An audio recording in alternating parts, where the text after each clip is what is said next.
After the incident of table manners, I had closed a business of being a class clown at school. I had stopped making others laugh and hadn't accommodated their requests for jokes anymore. It yielded an immediate effect. I used to be the center of a circle of students, but they were dispersed from me at an amazing speed. It was in my senior year and the class was divided according to the course the students had taken. In the group of my close friends, I was the only one who took the science and mathematics course while the others took the humanities, which led me separated from them in the homeroom class. Coupled with this situation, I became a loner within a month. It wasn't so hard for me, though. After all, it was just I got back to my old days in kindergarten when I hardly spoke to anyone. But a difficulty arose when the school held an assembly. To gather at the hall, the teacher made us to form into a line in pairs at the hallway. The students made a pair with each friend and waited chattering and yapping merrily. I had no one to make a pair and was standing alone silently at the tail of the line. A mere 1 month ago, they would scramble for me to make a pair.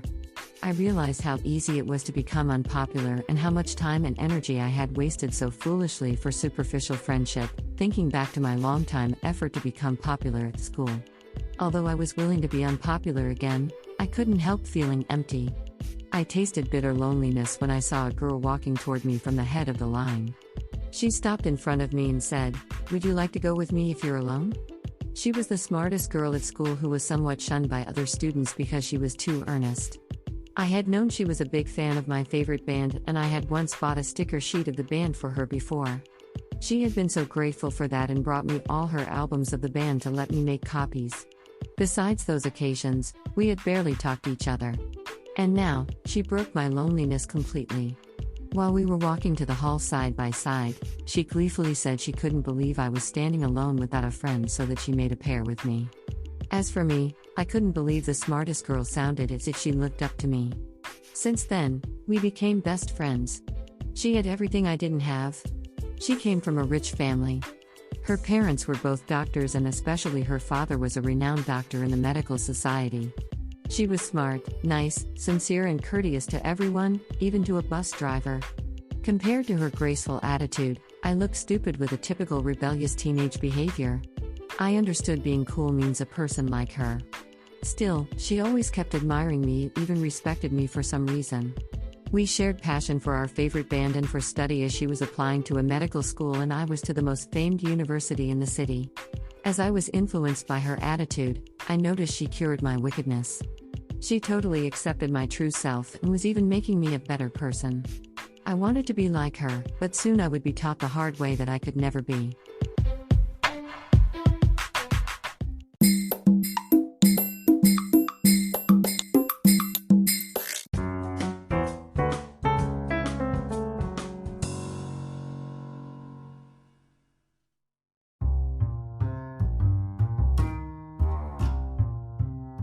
A month has passed since I moved in my new apartment.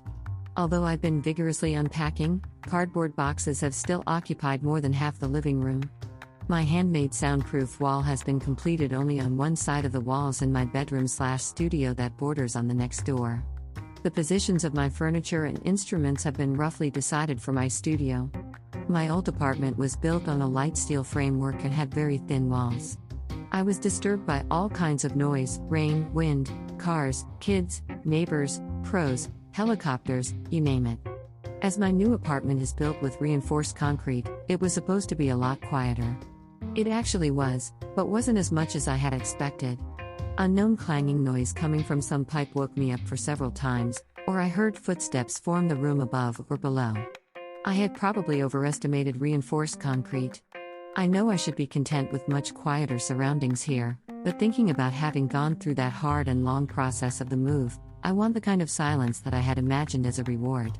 I've been telling myself that it may get better when the whole soundproofing is done. Also, I shouldn't forget that there's no such thing as 100% satisfaction in this world after all.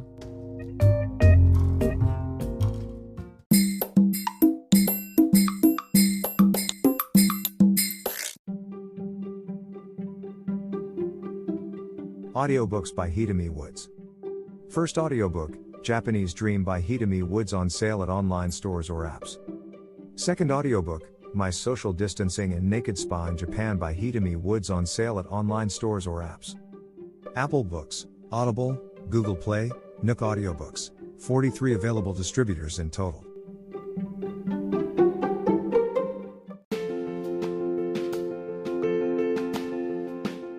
Audiobook, The Family in Kyoto, One Japanese Girl Got Freedom by Hidemi Woods on sale at online stores or apps. Apple Books, Google Play, Audible, 43 available distributors in total.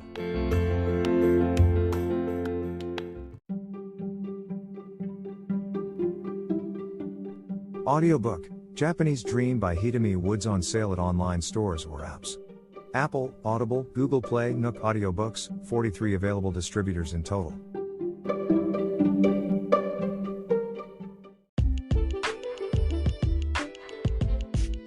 英語聞き流しリスニング、英語テキストと MP3 ダウンロード、その他の物語はホームページからお聞きいただけます。88thpp.com 88thpp.com